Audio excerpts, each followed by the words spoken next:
नमस्कार, मैं हूं आपका दोस्त एस्ट्रोलॉजर विजयकांत मिश्रा। आज का विषय है कलयुग का अंत और उसके लक्षण। आप सभी लोगों का बहुत बहुत स्वागत है आपके अपने चैनल एस्ट्रोलॉजी प्रेडिक्शन कर्मा में। आइए हम इस विषय पर खुलकर चर्चा करते हैं। हर जगह से बात सुनने में आ रही है कि कलयुग का अंत होने वाला है और कलयुग का अंत होकर के और बहुत सारे प्रलय होने वाले हैं। तो आज हम उस विषय पर खुल करके चर्चा करते हैं कि कलयुग का अंत किस प्रकार से होगा और उनके लक्षण कैसे हमें दिखेंगे, उस विषय पर हम चर्चा करेंगे।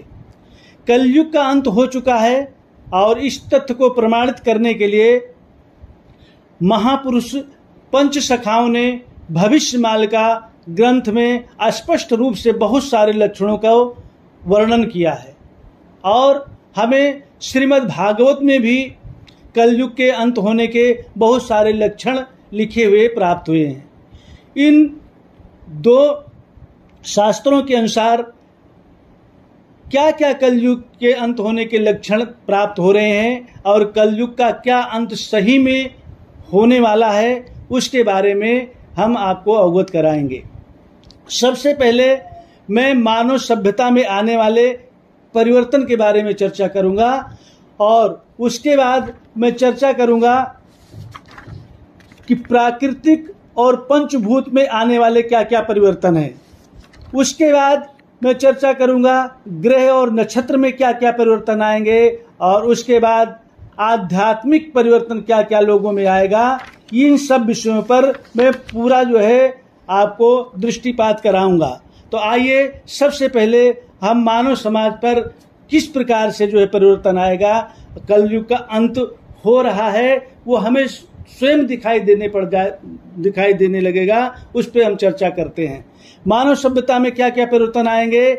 मानव समाज में बहुत सारे नर नारी पुरुष इनमें बंध्या दोष उत्पन्न होगा, अर्थात नारी और पुरुष में बंध्या दोष दिखाई देंगे, जिसके कारण बंध्या दोष का मतलब है कि संतान पैदा नहीं होंगी और निसंतान जिसको बोलते हो निसंतान होंगे, घरों में संतान नहीं होंगी। और नंबर 2, स्त्री और पुरुष का लिंग परिवर्तन संभव होगा और बहुत सारे लोग अपने लिंग को परिवर्तन कराएंगे। ये कलयुग का असर होगा, कलयुग के समाप्त का असर होगा। जब कलयुग चरम सीमा पर आ जाता है और कलयुग एकदम से पलटेगा, अर्थात धरातल रसातल में मिल जाएगी, उस समय के ये नियम आपको देखने के लिए मिलेंगे। नंबर 3, काम वासना, स्वार्थ और धन के लालच के चलते पुत्र अपने माता पिता की हत्या करेंगे। और नंबर 4, समाज में संयुक्त परिवार की परंपरा का विलोप हो जाएगा, अर्थात सब अकेला रहना चाहेंगे, कोई संयुक्त परिवार में मिलजुल करके रहना पसंद नहीं करेगा। केवल भाई भाई अलग घर में वो भी एक साथ नहीं रहेंगे, वो भी अलग रहने की सोचेंगे। पति पत्नी भी अलग अलग हो जाएंगे। ये कलयुग का अंत का विशेष लक्षण दिखाई देगा। नंबर 5, वृद्ध माता पिता को पुत्र अपने घर से निकाल देंगे, धक्के मार करके बाहर निकाल देंगे और वृद्ध माता पिता अकेले वृद्धाश्रम में रहेंगे। नंबर 6, मनुष्य हर समय व्याधि से पीड़ित, अर्थात रोगों से पीड़ित रहेगा, केवल दवा के भरोसे ही अपना जीवन यापन करेगा।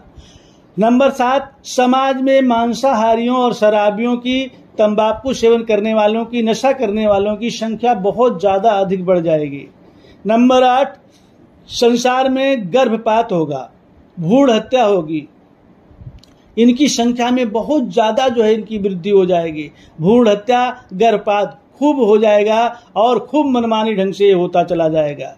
नंबर 9, संसार में दूसरी पत्नी की संख्या, अर्थात दूसरा विवाह, तीसरा विवाह, एक पत्नी को छोड़ा दूसरी के साथ किया, तीसरी के साथ, ये लोलुपता बढ़ जाएगी। और नंबर 10, पति पत्नी के बीच पवित्रता नहीं रहेगी और ये सब कलयुग के अंत समय के लक्षण आपको देखने के लिए मिलेंगे। नंबर 11, मानव समाज में देवताओं की पूजा नहीं होगी और जो है देवताओं को मानेंगे नहीं, उनका अभिवादन नहीं करेंगे, पूजा पाठ नहीं करेंगे। नंबर 12, पुत्र अपने मृत माता पिता का पिंडदान नहीं करेंगे, कहेंगे ये सब जो है ढकोसलेबाजी है, इसके करने से कुछ नहीं होता। नंबर 13, मैं आपको बताऊं कि माता पिता की अंतिम क्रिया में भी पुत्र सम्मिलित नहीं होगा, वो भी जो है उससे जो है वांछित रह जाएगा कि इसके करने से कोई फायदा नहीं होता। और इसके बाद जो है नंबर 14, विधवा महिलाएं भी अंतिम संस्कार करेंगी, जिनको करना निषिद्ध है, अर्थात जो काम निषिद्ध है वही काम किए जाएंगे। विधवा महिलाएं अंतिम संस्कार करेंगी, पिंडदान करेंगी। और जो है नंबर 15, पुरुष और पुरुष के बीच शादियां प्रारंभ हो जाएंगी, ये कलयुग के विशेष लक्षण होंगे। नंबर 16, स्त्री और स्त्री के बीच शादी होगी। और उसके बाद नंबर 17, आपको बताऊं कि भाई बहन के साथ शादी करेगा।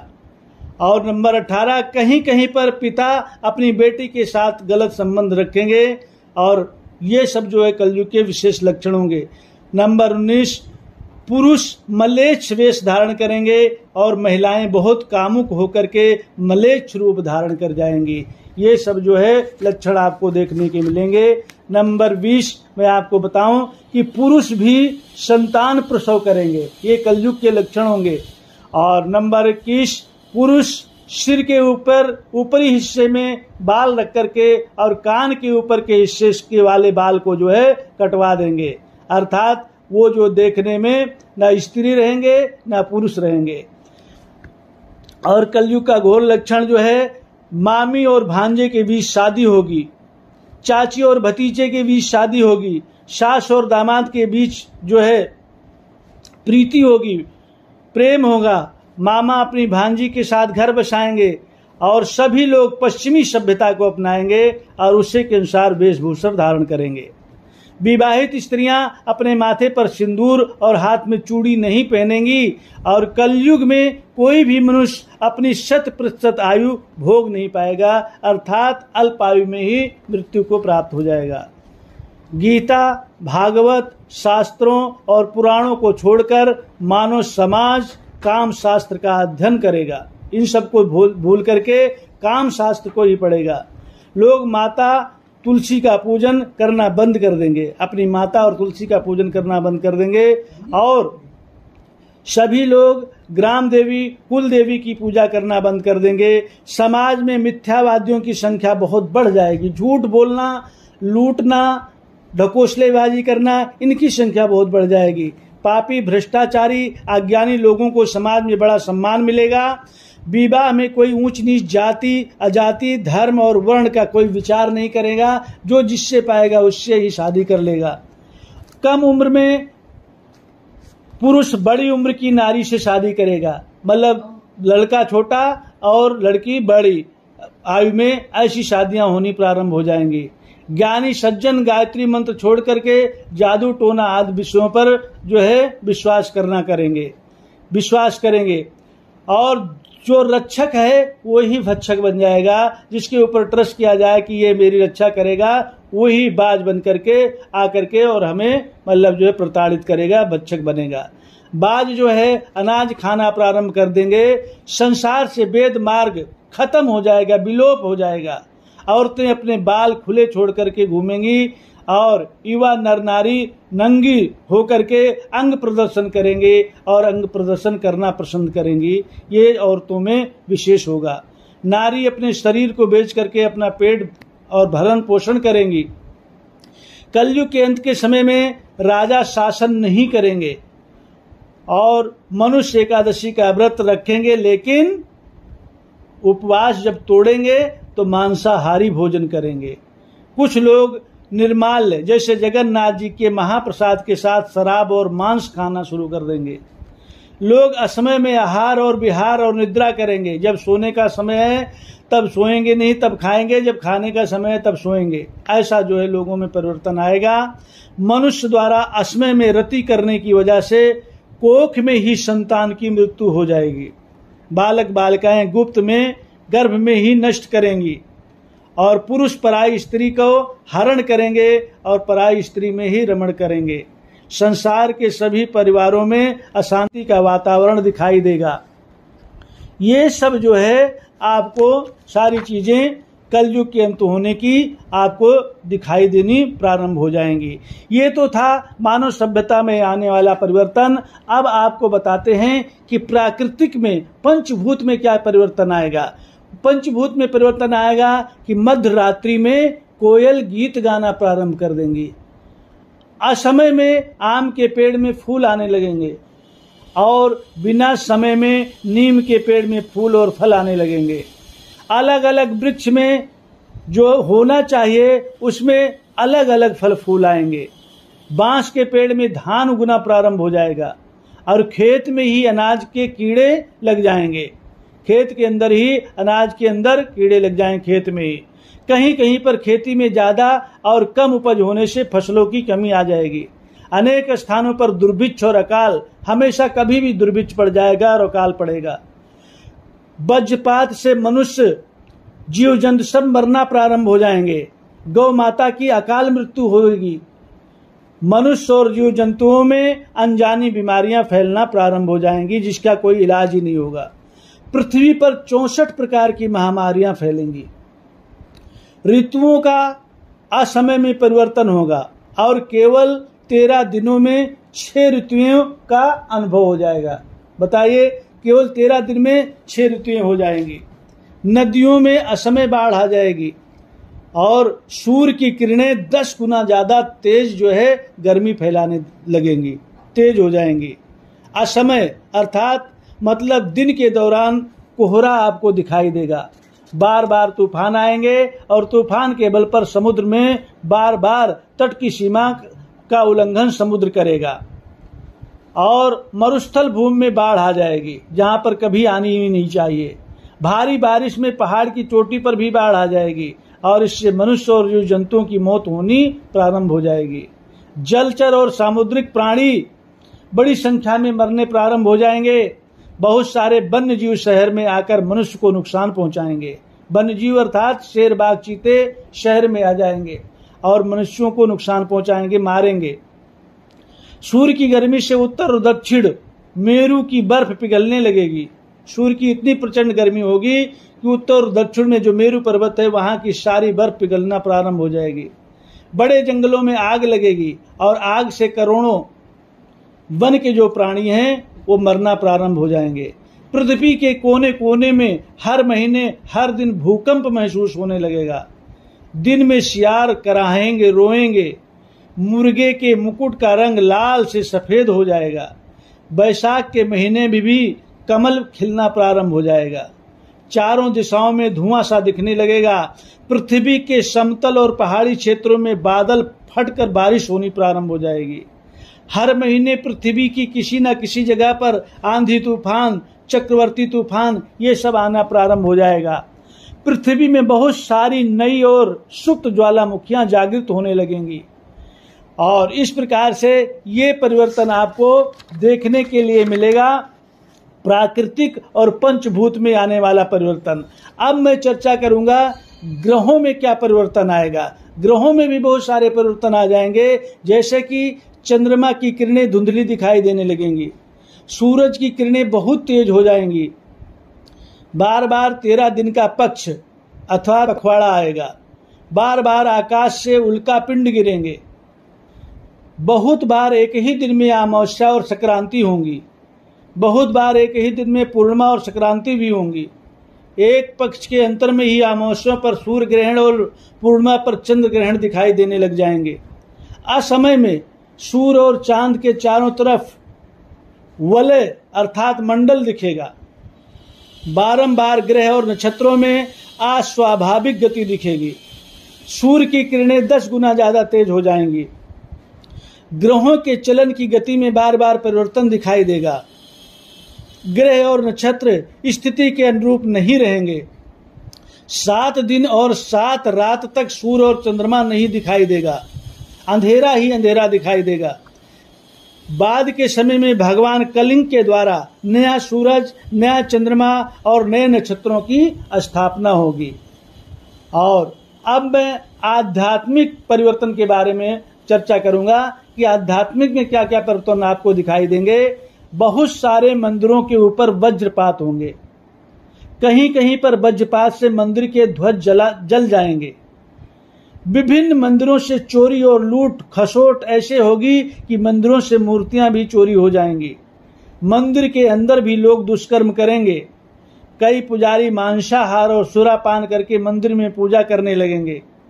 कई दर्शनार्थी भी मांसाहार और सुरापान करके मंदिर में प्रवेश करेंगे। विभिन्न मंदिरों और आध्यात्मिक स्थानों पर आध्यात्मिक वातावरण नहीं रहेगा। देवी देवताओं के रहते हुए भी मंदिर की सुरक्षा और देखरेख नहीं होगी। स्थान स्थान पर देवी देवताओं की पूजा नहीं की जाएगी। इन सब पाप कर्मों की वजह से देवी देवता गांव छोड़कर चले जाएंगे। आइए अब गुरु और शिष्य और साधु संत लोगों की रूपरेखा कैसे होगी उस पर चर्चा करते हैं। कि अपना पेट पालने के लिए बहुत लोग गुरु परंपरा की शुरुआत कर देंगे। सारे ही गुरु बनना प्रारंभ हो जाएंगे और लोगों को लूटना प्रारंभ कर देंगे। गुरुओं को शास्त्र पुराण का ज्ञान नहीं होगा। तंत्र साधना करके कुछ लोग अपने आप को गुरु कहलाएंगे। भूत प्रेत पिशाच का निराकरण करने वाले, ओझा का काम करने वाले समाज में बड़े गुरु कहलाएंगे। और गुरु परंपरा में मांसाहार और सुरापान को खूब बढ़ावा मिलेगा। बड़ी जात के कहलाने वाले लोग हाथ में जाल और लाठी लेकर मछली पकड़ने लगेंगे और कसाई का काम करने लगेंगे। ब्रह्मचारी लोग ब्रह्मचर्य का पालन नहीं करेंगे। पिता माता के द्वारा दिए गए नाम को बदलकर उसके आगे संत स्वामी दास महाराज आदि उपाधि जोड़कर लोग अपने आप को ठाकुर महापुरुष कहलाएंगे। ऐसा जो है लक्षण दिखने को मिलेगा। नारंगी और गिरवा वस्त्र धारण करके अपने आप को गुरु बताएंगे। जंगल काट कर विलों की पूजा करके और उसको भगवान का स्वप्न प्रदेश बोल करके झूठी महिमा का प्रचार करेंगे। गुरु कहलाने वाले लोग शिष्या के साथ शादी करेंगे और उनको अपनी पटरानी बनाएंगे। गुरु लोग अपने आप को भगवान का अवतार बता करके आत्म घोषणा करेंगे। नकली शंख चक्र दिखाकर अपने आप को भगवान कलिंक बोलकर लोगों को लूटते रहेंगे। गुरु कहलाएंगे लेकिन लालच देकर शिष्य की पत्नी का दमन करेंगे। अपने को गोपाल और शिष्य को गोपी कहकर अपनी काम वासना की पूर्ति करेंगे। गुरु अपने को भगवान नारायण बता करके शिष्य शिष्या को मुक्ति देने का लालच देकर चरण सेवा करवाएंगे। और तो और अपने सर पर जटा बांधकर अपने को संत कहलाएंगे और लोगों को लूटते रहेंगे। गंवार आलसी लोग अपने को भगवान का दास कहलाएंगे और कंधे में जनेऊ धारण करके लोगों को ठगने लगेंगे। गुरु लोग चुन चुन करके धनी शिष्य इकट्ठा करेंगे और जो धनी शिष्य है उनसे धन ऐंठेंगे। गुरु कहलाने वाले लोग शिष्य शिष्या की संपत्ति को से ऐशो आराम करेंगे। शिष्य शिष्या जो हैं उनके धन दौलत से सोना चांदी आदि धातुओं की दक्षिणा लेकर बैकुंठ में स्थान देने का झूठा नाटक करेंगे और उनके धन को खाते रहेंगे। सुंदर नारियों के विभिन्न प्रलोभन देकर के और शिष्या बना करके अपनी काम वासना की पूर्ति करेंगे। इस प्रकार युग के अंत में संसार में बहुत सारे परिवर्तन होंगे और उलट पुलट चीजें होने लगेंगी। भविष्य मालिका में महापुरुष पंच सखाओं ने कहा है कि कलयुग संपूर्ण खत्म होने पर ये सभी लक्षण दिखाई देंगे। तो मेरे कहने का मतलब है कि आज के समय में लगभग ये सभी लक्षण हमें दिखाई देने प्रारंभ हो चुके हैं, अर्थात हमें सभी लक्षण दिखाई देने लगे हैं। इनमें से कुछ ही ऐसे लक्षण हैं और कुछ लक्षणों का प्रमाण मिलने लगा है और कुछ लक्षणों का प्रमाण मिलना बाकी है, कुछ का ही, बाकी सारे लक्षण हमें दिखाई देने लगे हैं। अतः हम ये कह सकते हैं कि कलयुग संपूर्ण रूप से खत्म हो चुका है और यह संगम युग का युग संध्या का समय चल रहा है और कभी भी जो है यह युग कलयुग समाप्त हो सकता है और कलिंग युग का जो है फिर से स्थापना हो सकती है, जैसे कि श्रीमद् भागवत में और जो है जो पंच सखाओं ने लिखा है भविष्यमालिका पुराण में 2032 तक सतयुग की स्थापना होगी। ये बात हमें सत्य होता दिखाई प्रतीत होता है। अगर इस बात से आप लोग सहमत हैं तो आप जो आपको मैंने ये जो बातें बताई आपको अच्छी लगी तो आप जो है मेरे इस चैनल को सब्सक्राइब अवश्य करेंगे, वीडियो को लाइक और शेयर करें और कमेंट में हर हर महादेव अवश्य लिखेंगे। इसी आशा के साथ भगवान आपकी रक्षा करें। हर हर महादेव।